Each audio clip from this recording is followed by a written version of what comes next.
Hi, good afternoon, everybody. This is Alex, and welcome to the Asahperd chat. Today, we got a great lineup for you guys. We have a panel of experts in the area of UDL and adaptive physical education, which I will introduce in a minute.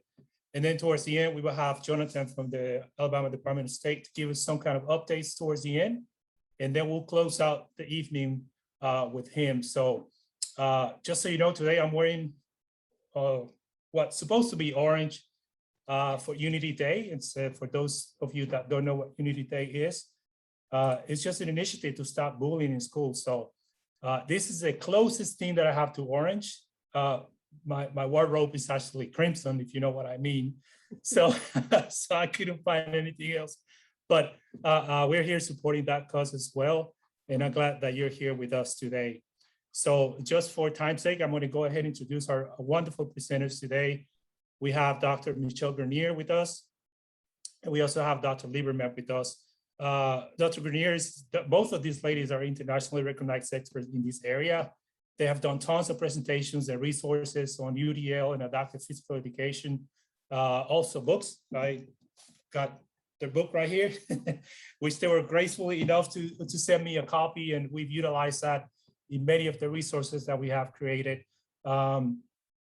Michelle Grenier I believe she's actually retired, but as you know, in the field of education, you never retire. You actually have to stay working because we ask you to stay working.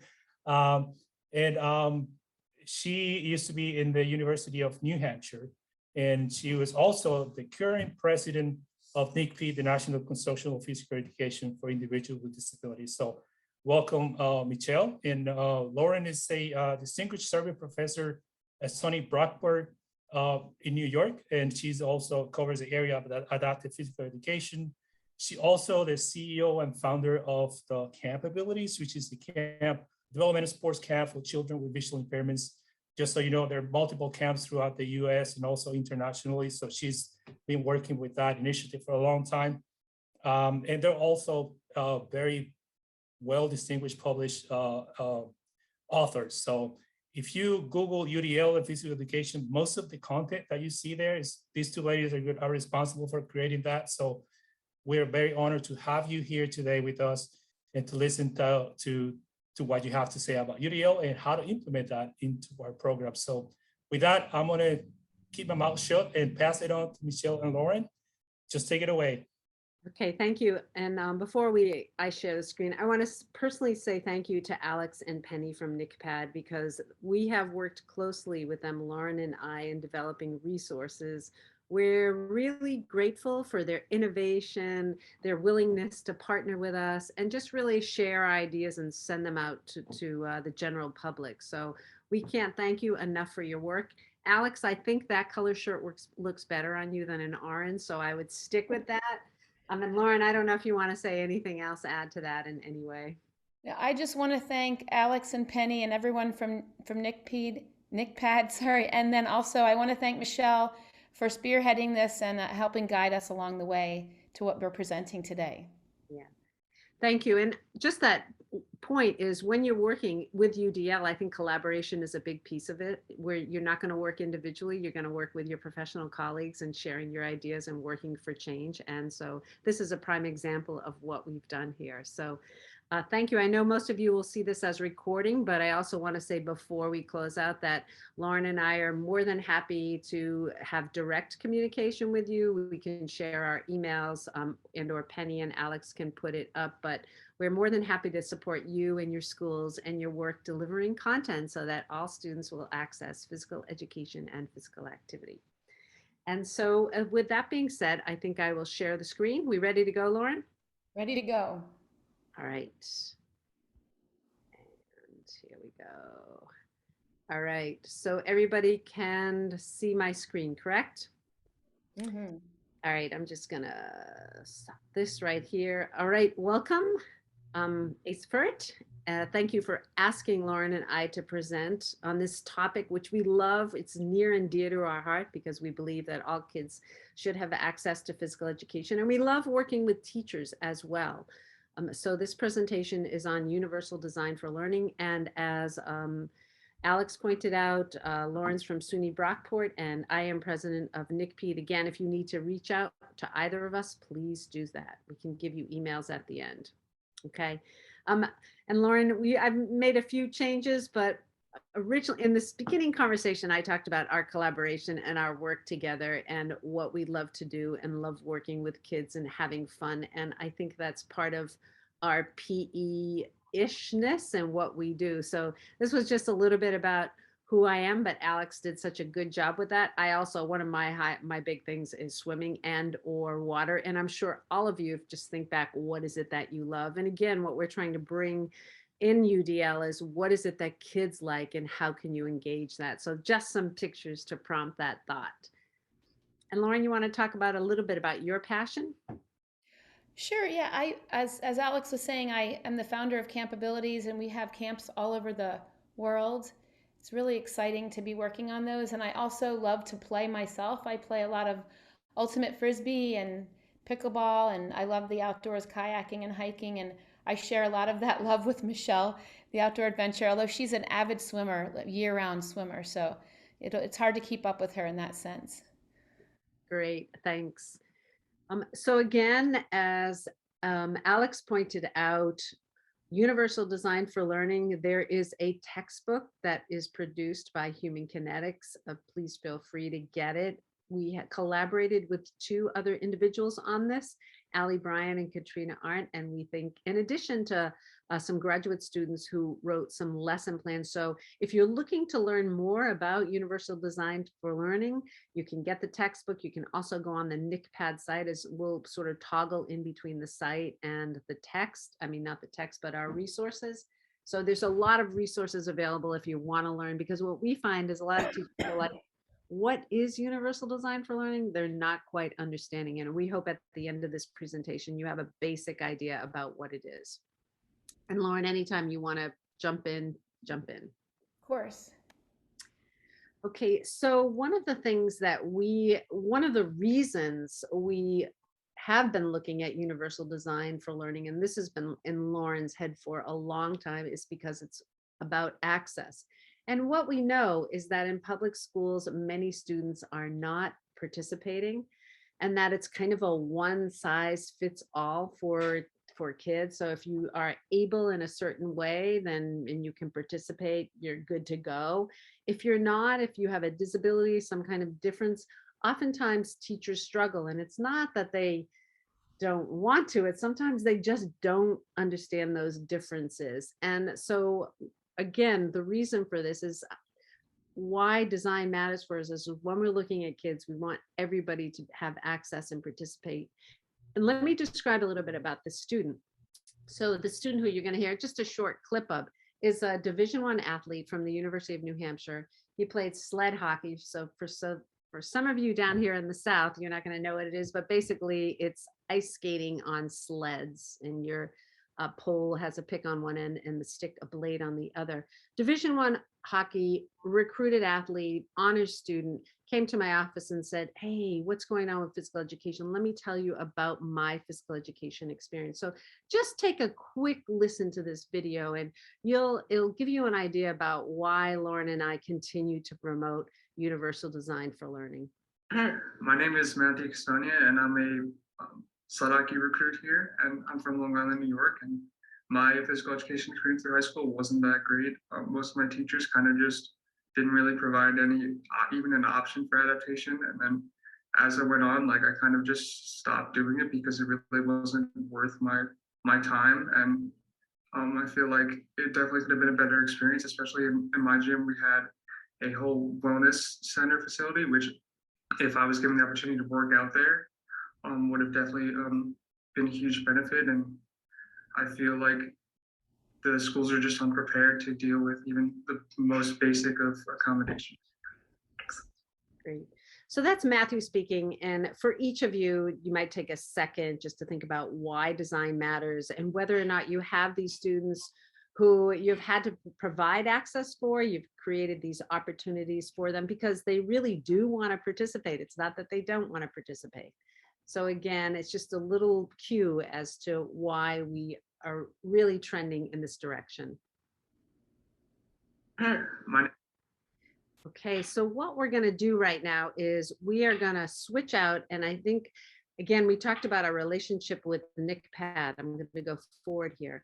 And one of the things that Penny and Alex did, as well as their talented crew, is they created a video for us on universal design for learning. We think, it speaks to what it is, what universal design for learning, as well as the components of it. And it's also animated. So I think it's an engaging video that, again, use this to learn, but also if you need to support from your administrators or anything else, use this resource. So right now we're going to click onto that. During menopause, So sorry, I thought I had that, but I didn't. Get out of there. Come on. You have to play it for 5 estrogen seconds. drops and cortisol rises, causing unwanted tummy fat. Sorry And about running an that. hour a day or cutting calories super low is only going to Now you understand, right?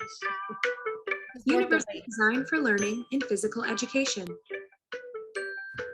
So what is universal design for learning? Every student learns and is motivated by different things, depending on their background, experience, successes, and interests. Universal Design for Learning, or UDL, supports the various ways that students receive, process, and express information. For example, a teacher may have second graders chase bubbles for a warm-up with music. Some students may find this challenging and fun. Others may find it dull and boring with no challenge. Yet some may be terrified of the noise, crowd, and running into people. This is where UDL comes in. Universal Design for Learning directs the creation of the learning experiences to proactively meet the needs of all students. The 3 main components of UDL. Multiple means of representation is the what of learning, how the information is given to students. Giving information to students is just the first part. Showing the material in many different ways ensures that all students will be able to make sense of the content. For example, you can use students for demonstration, show a video of the skill or sport practice, or demonstrate the skill or activity yourself with the students verbally following along. Multiple means of engagement is the why of learning. The first thing to consider in this area is reducing students' discomfort and distraction and urging each student to take risks without being forced out of their comfort zone. Utilizing strategies to get students excited about learning, to help them sustain interest in learning tasks, and to know and regulate themselves. Multiple means of action and expression is the how of learning. How can you assess what the students know? How physical action can be incorporated? How levels of support can be added? How knowledge and skills can be expressed? In this area, give options for students to express what they know and can do. For example, when assessing how fast students can move from point A to B, you can allow them to choose the distance and the way they want to move, who they want to move with, the music that is playing, and the goals that they set. Help students set goals, manage information, and teach students how to monitor their progress toward learning goals. Unique and important features of UDL. Universal design starts in the lesson planning phase. It's not something that is added after the lesson is created. The variations are embedded into the lessons from the start. The universally designed options are for every student, not just students with disabilities or those on 504 plans. For example, when teaching striking, give students choice for equipment or how to strike. Have high expectations for all students. Generalization of UDL. It is important for students to learn the curriculum using the UDL approach. It is important to remember that the students should also learn the traditional equipment and rules for each sport and activity. By learning the traditional equipment and rules, the students know what they need to advocate for when they are involved in community programming. To review, there are 3 main components of UDL: multiple means of representation, the what of learning; multiple means of engagement, the why of learning; multiple means of action and expression. The how of learning. UDL starts in the lesson planning phase, has high expectations for all students, and asks all students to learn traditional equipment and rules, as well as the UDL approach. So now you know the basics of UDL. Try it out yourself.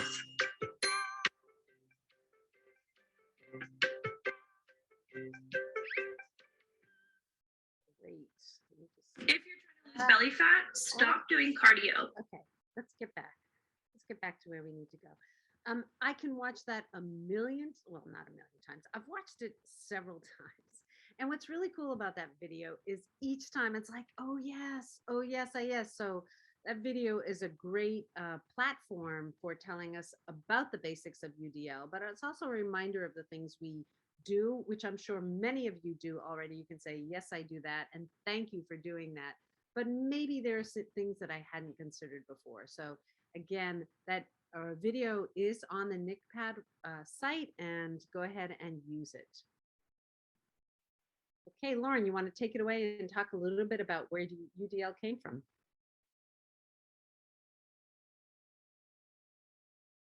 Sorry, I was muted. Some of you might have heard of UDL before, Universal Design for Learning, and it's literally been around since the 80s, but it has not really been applied to education till more recently, and we haven't even been talking about it in physical education since 2008. That's the most recently that we've talked about it.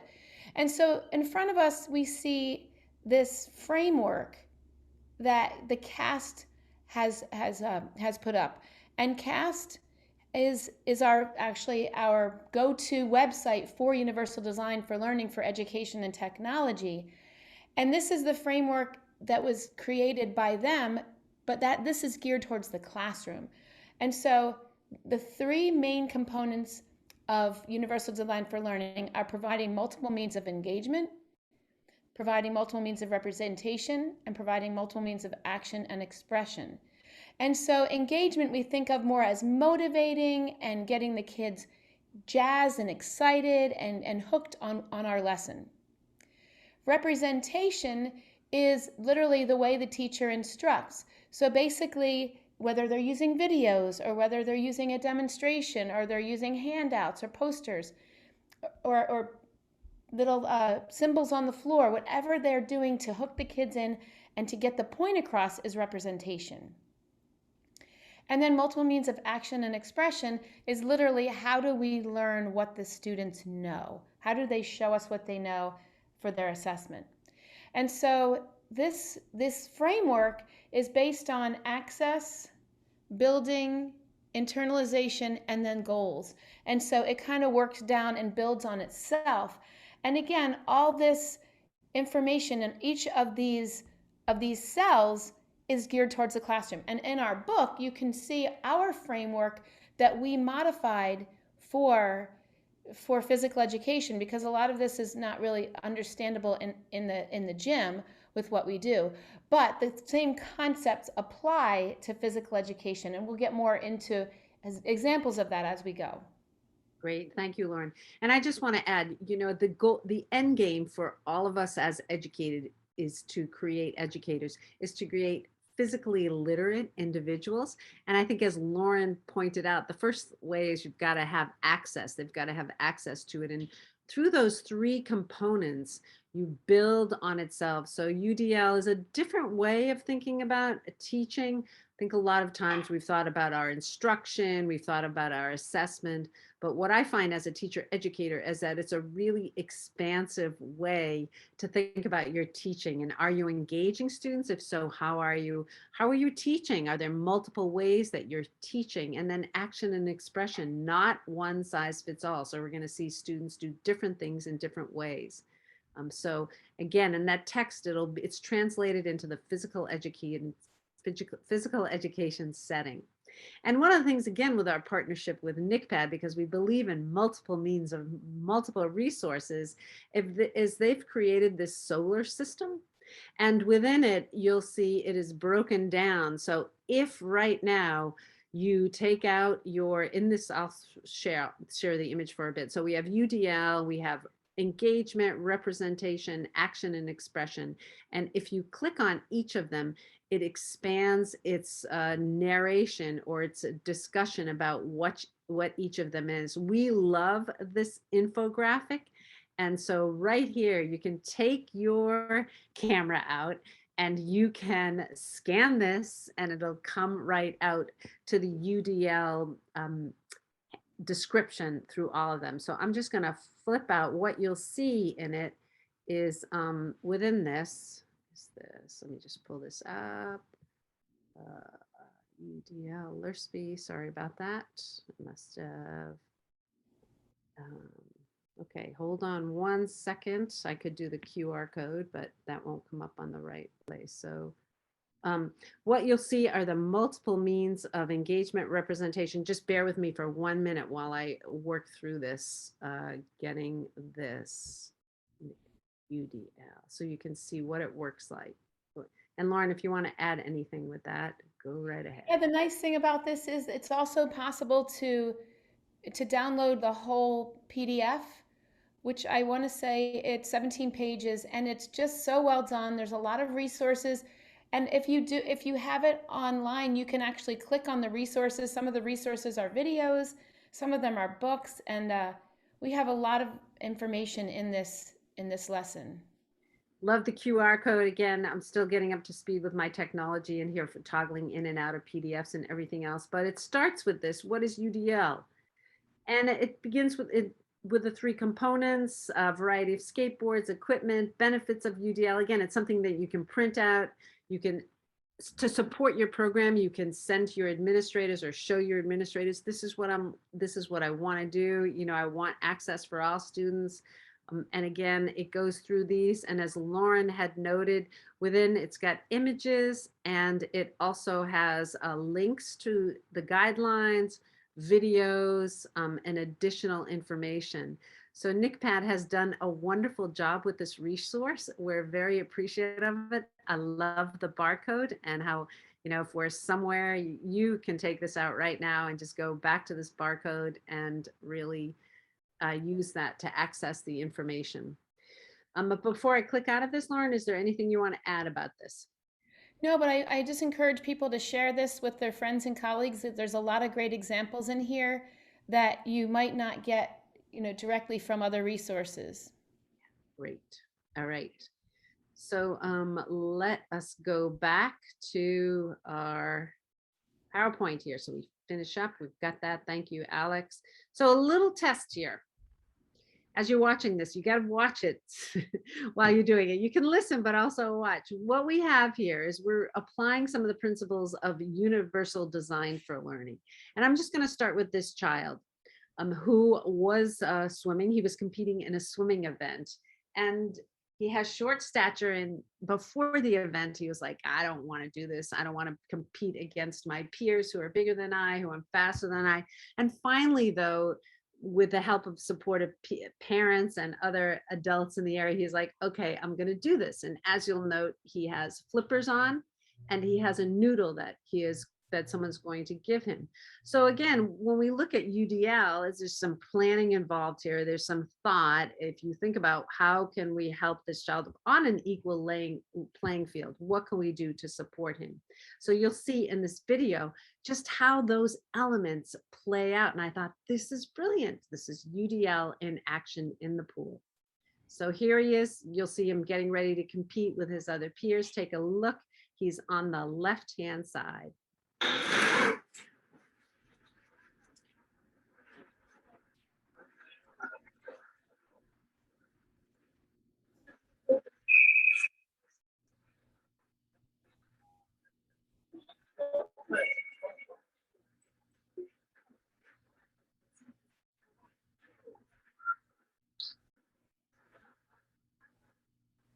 I will tell you, when that young man got out of the pool, I saw the biggest smile I have ever seen on someone's face. He was so proud of what he did. He kept up with his peers. He was equal to his peers. And again, you know, he was able to take that risk to do this. But with the support of the noodle, the flippers, you know, he was on an equal playing field. So when we look at UDL, action and expression, his swimming stroke wasn't the same, but he was able to accomplish the goal, moving from one end of the pool to the other end of the pool. So that's that one piece. Engagement, totally engaged right there. Anything you want to add to that, Lauren? No, but I like the idea. I mean, no, yes, I do. I really like the idea. It was his choice which pool equipment he wanted to use in order to make him successful. Now, in order to make it universally designed, all the other swimmers could have the option to use any of that equipment, and they chose maybe not to use all of it or maybe to use some of it, but the whole idea is it's not just for him.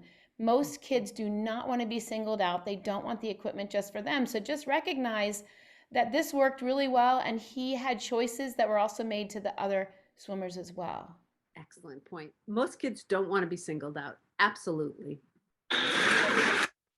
Okay, so Lauren, you want to just, again, you talked about it in terms of the classroom, what UDL means. You want to take it and apply it in the physical education setting in this slide. Sure. Yeah. Sorry.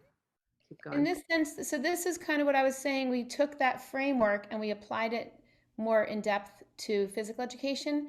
And so if you look at principle 1, engagement, we are so lucky because we have so many variables, things like music, things like targets, and things like rackets and balls that we can actually add themes to. And so to get the kids really excited, the teacher can distribute as much equipment as possible so that everybody has choices. That makes them excited. And the games and rules are modified to address the multiple learning domains. So every child feels that they can start the lesson where they feel comfortable and successful. But added to that, like I said, we can add things like music, or we can add things like, I have one kid who really loved High School Musical, and they added parts of High School Musical to the class to make him very excited about being there. And so that's engagement, motivation. What do your students like? What's their favorite color? What's their favorite sound? You know, who's their favorite pop star? So those are some things. Representation, again, is the way we teach and instruct. So presenting the information and course content in multiple formats so that all students can access it. And one of my favorite things is allowing the kids to be the demonstrators. And when we ask our students, do you remember if your physical education teacher ever asked you to demonstrate? And every single hand went up, because that's something that they value.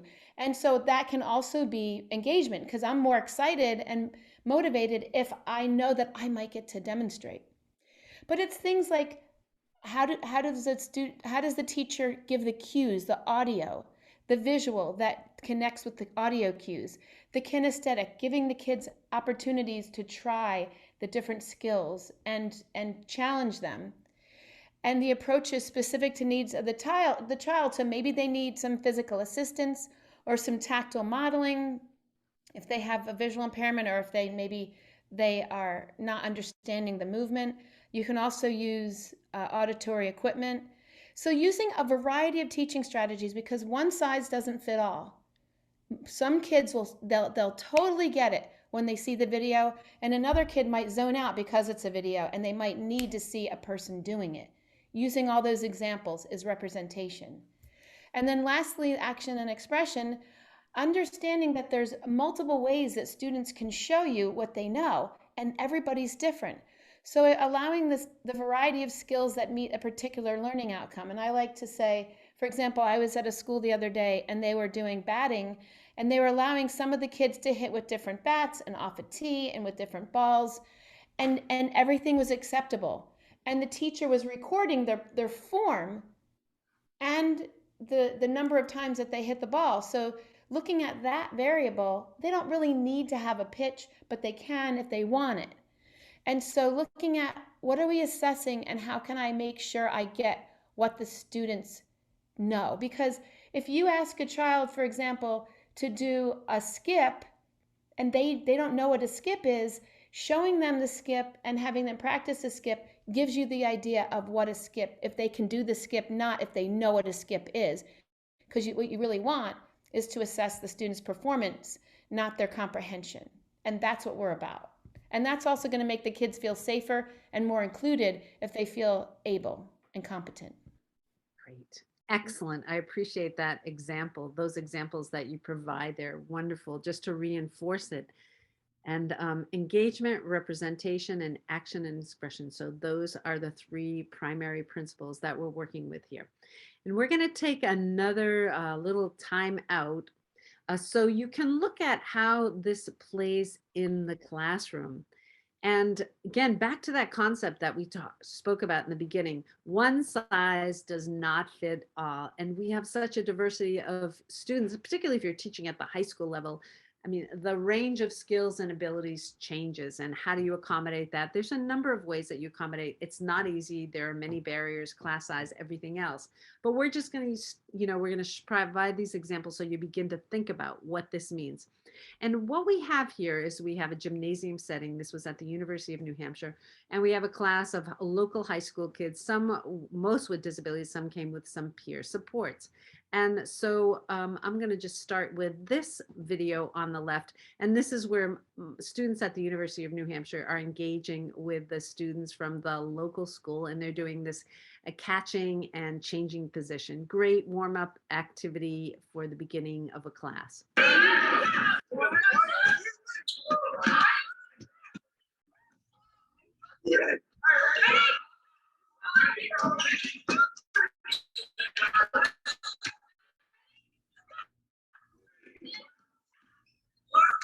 And I like that because students can start at different spots. One child, the child in the picture on the right now, he didn't move too quickly right away. It was taking him a little bit of time to adjust, but it was a good activity just to get started, oriented to the space. Let's get going, and students could choose where they want. Now let's take a look at the student on the left. His name is Austin, and Austin has autism, and he came with the group. He loves to be a part of his physical education class. And this was a field trip he was taking. He's been to UNH a few times, but Austin was not having any part of this activity. He has autism, and the noise, the stimulation, the quick change of direction and speed were really too much for him. So he was hanging back on the side. He's like, nope, not doing this. So one of my students, Gianna, picked up on this, and she worked with Austin towards, on the side where you see the basketball. And you can see in this video, she's making eye contact, she's communicating with it, and in between them is the para support person. So just to take a look at an example of how with this engagement and representation, not everybody's going to be doing the same thing in the same space. There might be some parallel activities that need to go on in order to support students. They're not singled out. In this case, it's just really taking some time, additional time for this student. So let me just get going over here. 3. Nice job. 1, 2, 3. Nice. 2. Right. One more. 1, 2, 3. Yeah. Great. I just love that video. Again, action and expression. So Austin, we reduced the constraints or the number of variables that he had to participate in. But the whole idea behind that activity was eye contact, catching, tracking, and just communication. And he was able to accomplish that. Once we figured out he wasn't going to do it in that big setting, but he just needed a little bit more space on the side. So again, how am I going to engage the student? How am I going to represent and work with him? And you see in his action and expression what he is able to do once you set up those conditions. I love that. I think it's really cool. Can I just also say one other thing? The other students in the class had the opportunity to choose their distance from each other and how they threw it and how close they were and everything. So, the fact that he got to choose to be closer and he needed that was fine because everybody else had that opportunity as well. I love how you reinforce that notion of choice. Really important for self-empowerment and for becoming physically literate. You got to have those decisions for yourself.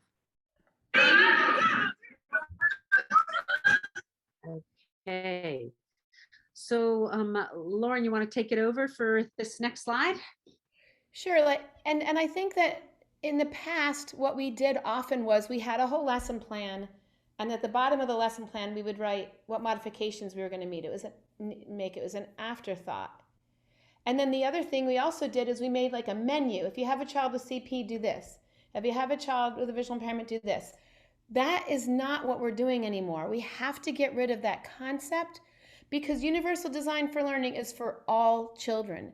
My students just had that on the exam. It was true or false. They got it right though, because I keep saying it over and over. But you have to plan ahead because you have to think of all the variables that are going to be needed. So you have to have the equipment, you have to share the proper rules and have markings on the floor or the rules posted so that everybody is on the same page, because sometimes it's easy for kids to fall back into the traditional rules because just that's the way they always did it. And so the other important thing is to provide choice and self-advocacy. I love this idea of some schools I know are going to this concept of freeze. If every child's not included in the class, we freeze and we say, what do we need to do to make everybody included? Because we also want to promote self-advocacy. It's not just I'm not included and I'm complaining about me. It's I'm complaining about Heather because she's not included. So providing choice and giving the students voices to self-advocate to make sure that every child is fully included is so important. And self-advocacy, I can talk all day about that too, because we're just finishing up a book with Shape America on self-advocacy. And we don't teach that enough. We don't teach our students how to stand up for themselves. And universal design for learning, if done correctly, provides that opportunity for the students to say, hey, wait, I want to do it with this rule because now more people can play, and that can happen. Great. And so we also want to know from some of you out there, how is this benefiting your students? How have you used it? Because we don't want to assume that not everybody's used it. We want to hear from you. Thank you, Lauren. And we're gonna shift a little bit here to barriers and supports. Lauren, you want to take this over? You want me to talk about it? Sure. I do want to say that, like, we talk pie in the sky. You know, sometimes our good friend John Foley from SUNY Cortland, he's always like, okay, you got to get real here. Okay, get real here. There are barriers to UDL. It's not pie. It's not just like always happy go lucky, because universal design for learning is not well known in our field yet. We are actually cutting edge writing that book. People are just starting to buy it more and saying, oh, this is a good thing. I just got an email from Tennessee yesterday, and they're like so excited they're going to present it at the conference. They thought it was the best thing ever. So it's so important, but there are barriers, and the barriers can be administrative issues. You might not have enough equipment. You might have other physical education teachers that only want to play the traditional rules that continue to marginalize some children. You might not have the variables available for all the choices necessary. For example, like in gymnastics, it's really helpful to have wedges and bolsters for some kids who need to do like forward rolls or log rolls. It helps them to have that gravity. You might not have the bolsters or the PTs that will lend those to you. So those are some issues. Equipment options, that is an issue when we talk about our LRSP, the inclusion rating scale. Not every school has that kind of funds to have that range of equipment.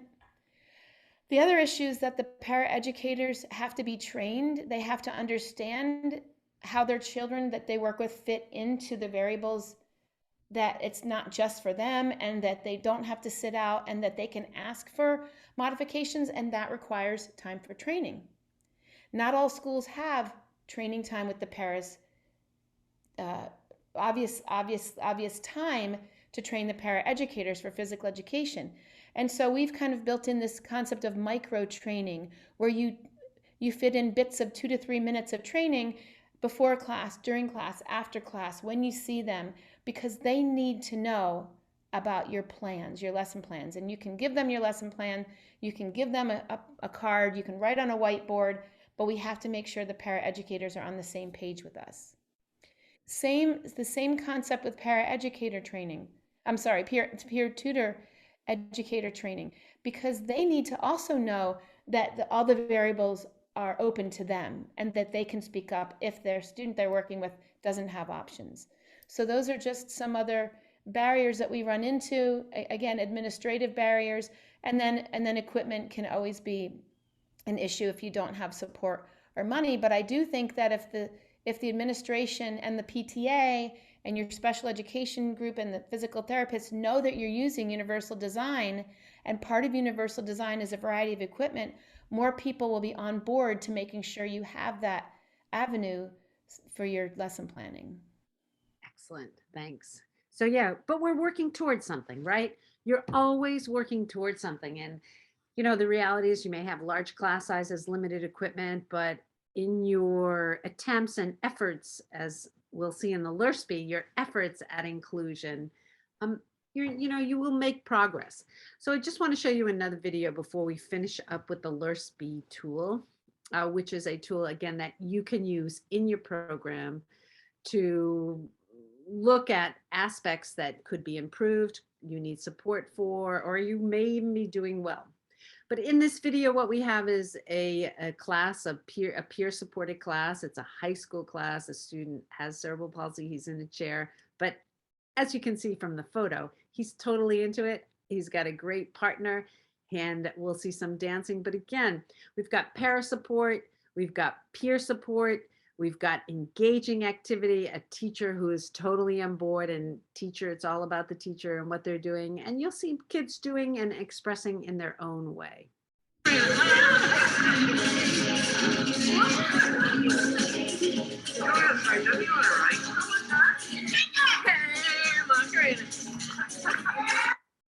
And I always play this again because I think it's so cool. Is he dancing? I'd ask, let's just play it one more time so you can see this. Is he expressing?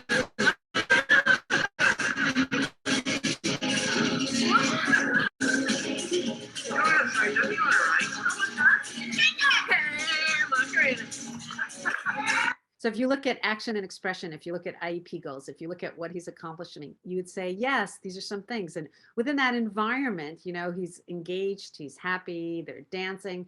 So if you look at that as just a little example of some of the elements that really contribute to those accessible environments, this is what UDL is.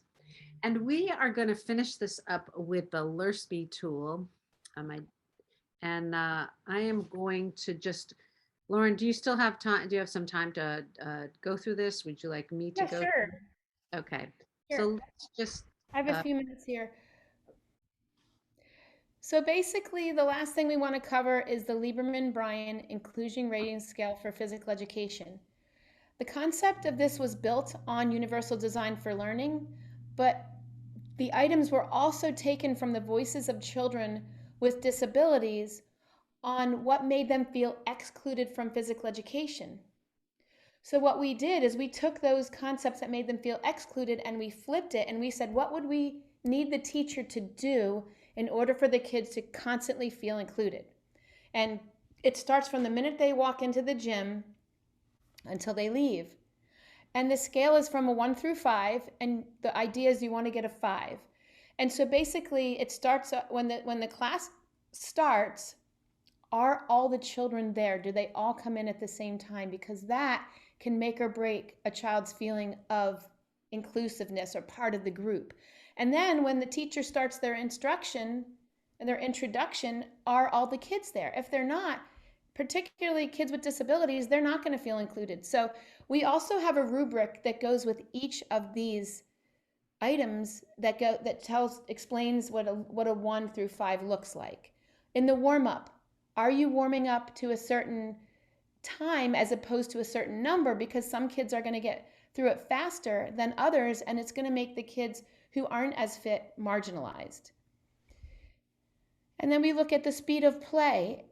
The speed of play, is it slow enough that all kids can engage in the speed of play, or is there a range that everybody can be included?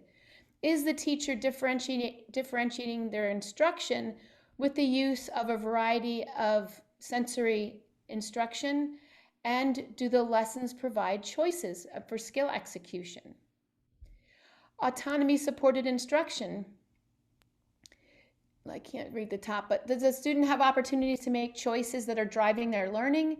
And are proper accommodations made? And this is all following the Universal Design for Learning concept. Is everybody asked to do a demonstration? And Lauren, I just want to point out too that this scale, the scale is on the NCPEID site. And again, when we talk about all the elements that are needed to create, that are hopeful, needed, to create an environment that's universally designed. This is a complementary tool that you can say, yes, I'm doing my demonstrations. My paraeducator, maybe I could do better with that.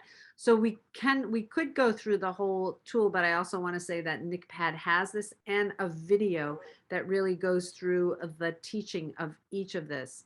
And so if you just want to sort of, talk about any other pieces of this, and we found that teachers are like, yeah, how come I haven't seen this tool? I really need this tool. So I just want you to summarize what your feedback. Just reminder, yeah, a couple of things that I think some teachers just need a reminder, like don't pick teams. I mean, we know that, but we have to remind the teachers, don't play elimination games because that's a no-no on this as well.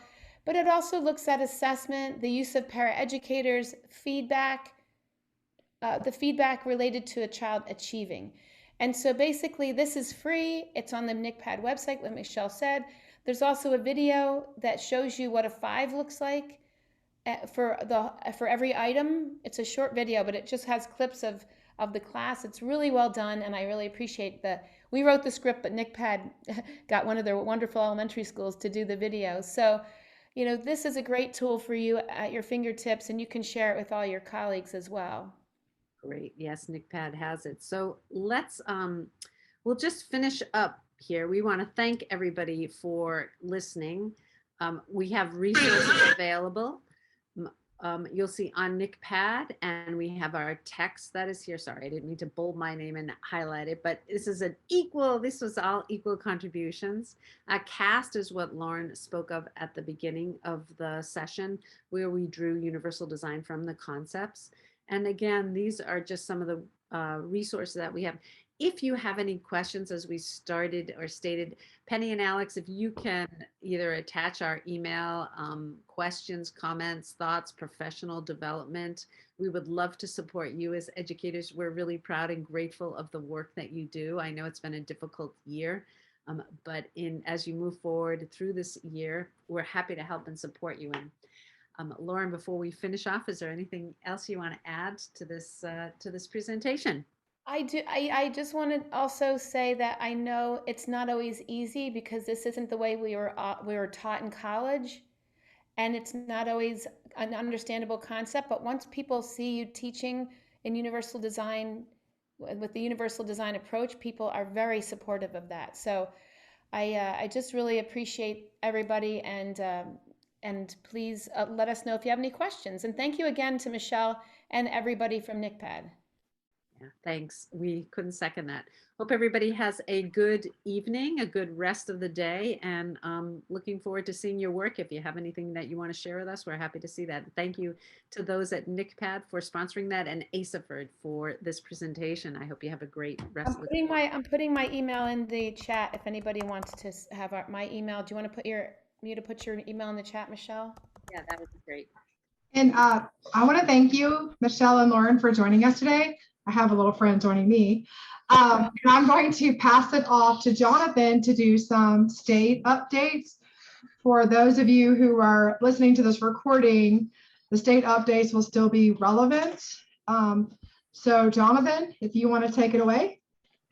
Yes, thank you, Penny. And first, I want to just thank our presenters too. Like, you all did a great job of explaining what UDL is. And then I love the practicality of you demonstrated it in motion and what does it look like. You provide a lot of strategies that that we may not always think about, that might be a strategy that a lot of teachers may already be doing. So I really appreciate you not only explaining what it is, but showing what it looks like and how teachers can implement this. So thank you very much for that. Thank you, Jonathan. No problem. Y'all have a great rest of the evening, and hopefully we'll be in touch soon. And I'm talking to our presenters, not everyone that's on the Zoom right now. Don't leave. Okay. But I do want to say that this is in regards to the physical fitness assessment. Huge announcement. Power School has not pushed the physical fitness assessment information out to districts. So for all of you that have watched the video that I've provided and everything, and you're wondering why I don't see that on my end, that is why, because Power School has not pushed that out yet. yes, it was, they tried to have it done by Friday, and they're just running a little bit behind, which you all know, you've probably have heard, some issues that they are dealing with. But as soon as I know that information, I will send that to you, hopefully provide that to you in the November newsletter as well. And also, since we are talking about adaptive physical education, so you may have a question, is it required to assess our students with disabilities? And that answer is yes, it absolutely is a requirement. Make sure you do assess your students with disabilities. And thankfully, the State Department of Education, NCPEID, and Department of Public Health collaborated on a project a few years ago on adaptive physical education best practices guidebook. Okay, and you can find that on our website. But not only does it talk about some of the strategies that our presenters talked about today, but it also provides an entire section on how can you adapt the physical fitness assessment to meet the needs of our students with disabilities. And it provides you with strategies and kind of helpful hints for each component of the physical fitness assessment. And it's in that guidebook. So all you have to do is when you enter that data, you just put it in the notes section of PowerSchool, what you did to make accommodations for those students, and you're good to go. So I would highly encourage you to look at that best practices document, and especially look at the section in there that is an entire section dedicated to the physical fitness assessment, because we know we're trying to meet the needs of all our students. And this guidebook is going to help you do that. Okay, that was created a few years ago. So, of course, if you have any questions, please reach out. My email is jonathan.thompson@alsde.edu. And if you're not receiving my newsletters, please send me an email so I can add you to the contact list. Okay. So thank you all, and thank you, Penny and Alex. Yeah, thank you, Jonathan. I wanted to state for those of you who are listening that any of the emails that have been put in the chat will not be included with the recording. So if you need that information, please contact one of us on this call and we'll get that to you. Also, just as a reminder, again, at the end, like this was provided by Asahperd for members and non-members. It will be recorded, or it is recorded and will be posted on Asahperd social media channels. Probably as early as tomorrow. So like April, I know that you have some new teachers you want to share it with. This link will be available. You don't have to be a member of Asahperd. We do, however, encourage those of you on the call or those of you who have connections for all health and physical education individuals to be members of Asahperd. We're constantly meeting with Jonathan and his team. We met with Dr. Mackey when COVID first hit on how to safely have physical education if your school was meeting, how to do it virtually. There's a lot of things that go on throughout the year that Asahperd is involved in related to health and physical education that you may not see other than the conferences. So please share away. This is some great information. If Universal Design for Learning is something you're interested, want to learn more in, maybe you want to have somebody come observe your class. I know myself, Jonathan, and Alex could possibly do that depending on timing and where you live. So please reach out. And you can, Jonathan, always remember your email because you say jonathan.thompson@alsde.edu. So yes, correct. Thank you. If you need any of the emails that are in the chat, just remember jonathan.thompson@alsde.edu, and Jonathan can connect for the rest of them if they don't show up in the recording. I also want to state that Dr. Sherry Huff is not with us, but we do appreciate her setting up the Zoom and getting it started so that we could have it today without having to reschedule or have it on another platform. So she's not here, but like to thank her for that and like to thank everybody for joining. If you have a question, you can put in the chat. Other than that, we're good to go. Enjoy your evening. Thanks, everybody.